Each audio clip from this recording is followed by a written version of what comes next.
আসসালামু আলাইকুম। আমি এই ভিডিওতে সার্ভারের আর হালকা কিছু কাজ রয়েছে যেগুলো পূর্বে ভিডিওগুলোতে দেখানো হয় নাই, সেই কাজগুলো আমি এখানে দেখাবো।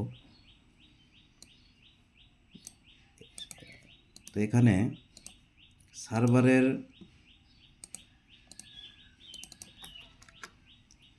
দেখেন, এটা উপরে ড্যাশবোর্ড, এটা হচ্ছে ড্যাশবোর্ডে এখানে দেখেন একটা নোটিশ লেখা আছে। এই নোটিশটা সবসময় ফলো করবেন। এই নোটিশ হচ্ছে আমরা এই নোটিশটা দিয়ে থাকি।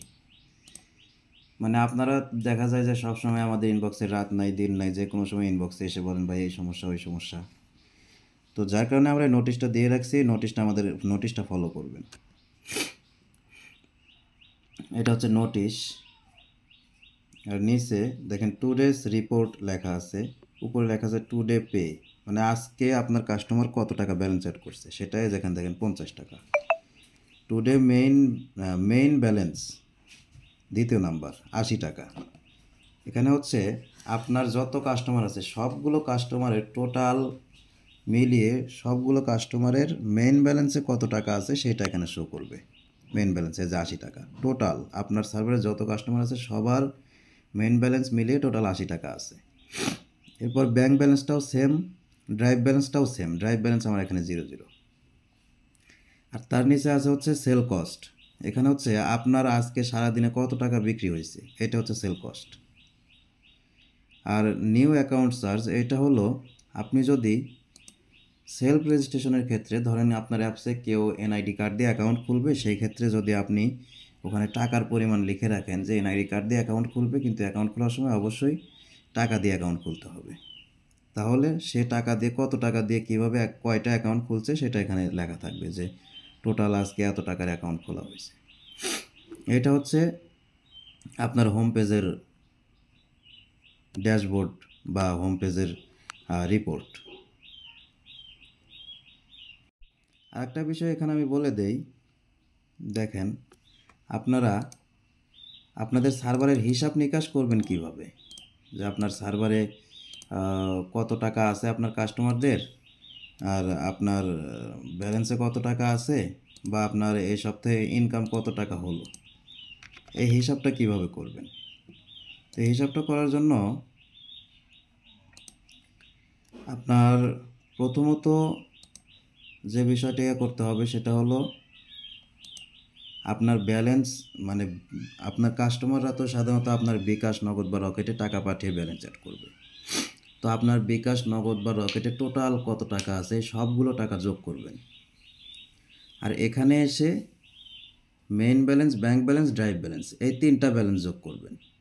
যোগ করে আপনার বিকাশ, নগদ, রকেটের যে ব্যালেন্স হবে সেখান থেকে এই তিনটা ব্যালেন্স মাইনাস করে যে টাকা থাকবে সেটাই আপনার লাভের টাকা। তার মানে এখানে আপনার কাস্টমারদের টোটাল মেন, ব্যাংক, ড্রাইভ তিনটা ব্যালেন্স মিলিয়ে টোটাল কাস্টমারের ব্যালেন্স কত আছে সেই হিসাবটা এখানে আছে। তো এই তিনটা যোগ করলে বুঝতে পারবেন আপনার কাস্টমারদের কত টাকা ব্যালেন্স আছে, আর আপনার বিকাশে কতটা আছে সেখান থেকে এটা মাইনাস দিলে যেটা থাকবে সেটা আপনার লাভের টাকা। এটা হচ্ছে হিসাব করার সিস্টেম। এরপর হচ্ছে দেখেন যে ব্যাকআপে ক্লিক করে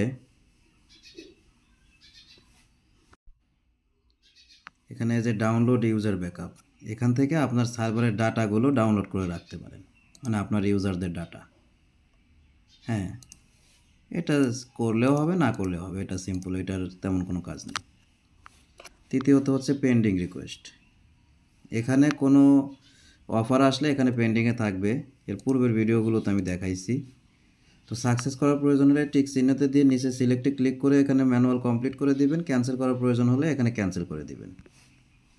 আর এখানে আরেকটা বিষয়, সেটা হলো দেখেন এখন যে এটা এসেছে এটা কিন্তু কোনো রিচার্জও না, অফারও না, এটা হচ্ছে জাস্ট SMS। দেখেন সার্ভিসের নিচে লেখা আছে SMS।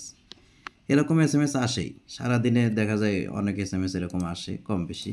তো SMSগুলো আসলে এটা ক্ষতিরও ভয়েরও কিছু নাই, কোনো সমস্যাও নাই। এটা মার্ক করে জাস্ট এখানে ক্যান্সেল বা সাকসেস কিছু একটা করে দিবেন। এরপর হচ্ছে রিসার্চ হিস্টোরি। এখানে যে অল হিস্টোরিতে ক্লিক করে আপনার কোনো কাস্টমার যদি বলে যে আমি একটা নাম্বারে গতকালকে রিসার্চ দিয়েছিলাম, রিসার্চটা যায়নি, তাহলে যে নাম্বারে রিসার্চ দিয়েছিল বা যে নাম্বারে অফার দিয়েছিল সেই নাম্বারটা রিসার্চ হিস্টোরিতে এসে যেখানে নাম্বারটা বসাবেন, বসিয়ে এই নিচে এজ এ ডেট কত তারিখে এটা দিয়েছিল ডেট ফিক্সড করে দিবেন, দিয়ে যে ফিল্টার করবেন, ফিল্টার করলে এখানে দেখতে পাবেন যে আসলে ওইটা সাকসেসফুল হয়েছে নাকি ক্যান্সেল হয়েছে। এটা হচ্ছে রিসার্চ হিস্টোরি। হ্যাঁ, এরপরে হচ্ছে আপনার বাদ বাকি সব কিছুই দেখানো আছে।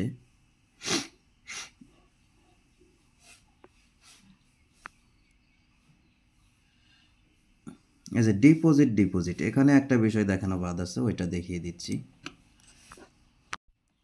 ডিপোজিটে এসে এখানে কমিশন কিভাবে সেট আপ করতে হবে সেটা আমি অলরেডি দেখিয়ে দিয়েছি। এখানে আরেকটা জিনিস দেখানো বাদ আছে, সেটা হলো as a self account price.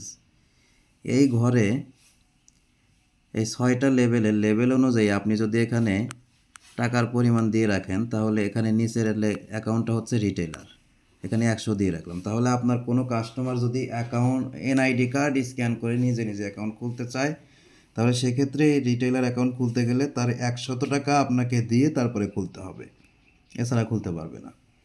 এর উপরের অ্যাকাউন্টে ধরেন আপনি 150 দিয়ে রাখলেন, তাহলে এই অ্যাকাউন্টটা খুলতে আপনার কাস্টমার যদি নিজে অ্যাকাউন্ট খুলতে চায়, হ্যাঁ, এনআইডি কার্ডকে স্ক্যান করে যদি নিজে খুলতে চান তাহলে 150 টাকা দিয়ে তারপর খুলতে হবে। আর এখানে 00 করে রাখলে তাহলে আপনার কোনো কাস্টমার এনআইডি কার্ড স্ক্যান করে অ্যাকাউন্ট খুলতে গেলে কোনো টাকা পয়সা লাগবে না। এরপর হচ্ছে রিসার্চ ব্লক লিস্ট। এখান থেকে কিছু রিসার্চ যায় না, যার কারণে আপনি যদি চান যে কোনো রিসার্চের কোনো অ্যামাউন্ট ব্লক করে রাখবেন, যেমন অনেক কাস্টমার বোঝে না 10 টাকা করে রিসার্চ মারে, তো 10 টাকা তো আসলে রিসার্চ নাই, বর্তমান যে কোনো সিমে 20 টাকা সর্বনিম্ন রিসার্চ। তো আপনি চাইলে এখানে 10 টাকা এই অ্যাডে ক্লিক করে 10 টাকা রিসার্চটা আপনি বন্ধ করে রাখলেন। 10 টাকায় যে অ্যামাউন্টের জায়গায় 10 দিলেন, দিয়ে সেভ চেঞ্জে ক্লিক করলে 10 টাকা রিসার্চ ব্লক হয়ে গেল, তাহলে আপনার কাস্টমার 10 টাকা রিসার্চ দিতে পারবে না।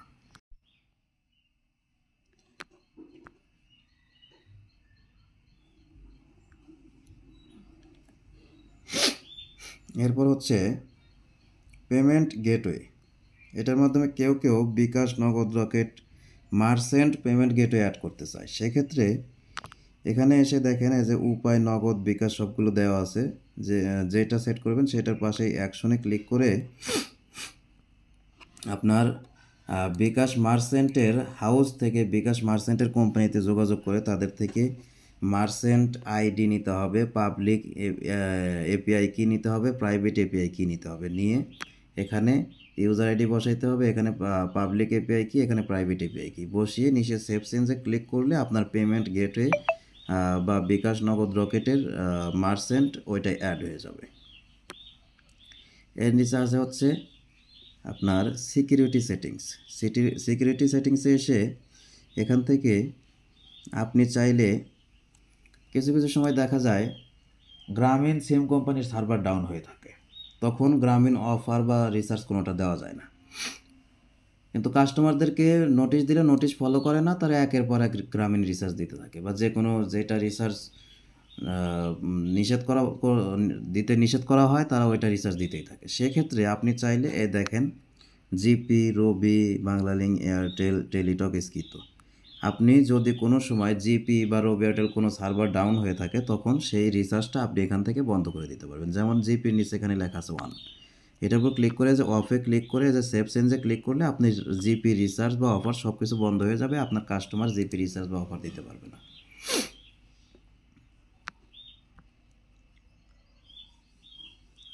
আর এরপরে একবার নিচে আছে হচ্ছে টুলসের উপর ক্লিক করে এখানে দেখেন লেখা আছে রিসেলার নোটিশ, আচ্ছা ডিভাইস লক্স। টুলসের উপর ক্লিক করে লেখা আছে ডিভাইস লক্স। এই ডিভাইস লক্সের কাজটা কি? ডিভাইস লক্সে এসে এখানে ডিভাইস লক্সের কাজটা হচ্ছে, অনেক সময় দেখা যায় অনেক কাস্টমার অ্যাপসে ঢুকতে গেলে ওখানে লেখা ওঠে multiple device locks, please contact hosting company, বা এরকম কিছু একটা লেখা ওঠে, বা অ্যাক্সেস দিতে বলে, এরকম কিছু একটা লেখা ওঠে multiple device log in of, please contact your company, এরকম লেখা ওঠে।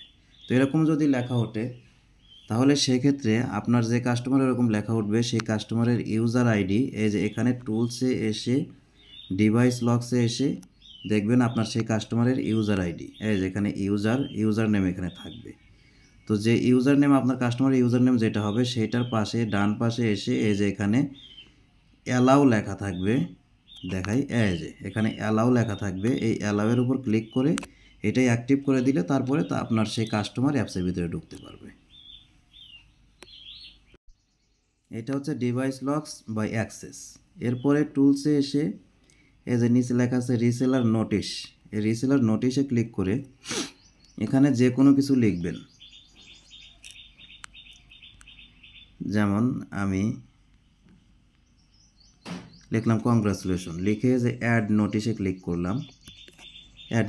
করলাম, তাহলে এখন এই যে অ্যাপসের ভিতরে আপনার কাস্টমার যখন অ্যাপসের ভিতরে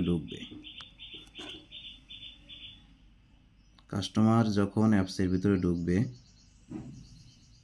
তখন দেখেন এই যে এখানে নোটিশে লেখা আসছে কংগ্রাচুলেশন। আপনি এখানে এই নোটিশে যেটাই লিখে রাখবেন আপনার কাস্টমার অ্যাপসের ভিতরে ঢুকলে কাস্টমারের সামনে ওই নোটিশটাই চলে যাবে। আপনি চাইলে যে এখানে আবার নোটিশটা এডিটে ক্লিক করে এডিটও করতে পারেন, বা নতুন করে আবার অন্য নোটিশ এখানে লিখে আবার অ্যাড করে দিতে পারেন। এভাবে আপনার কাস্টমারকে আপনি অ্যাপসের ভিতরে নোটিশ দিয়ে রাখতে পারেন।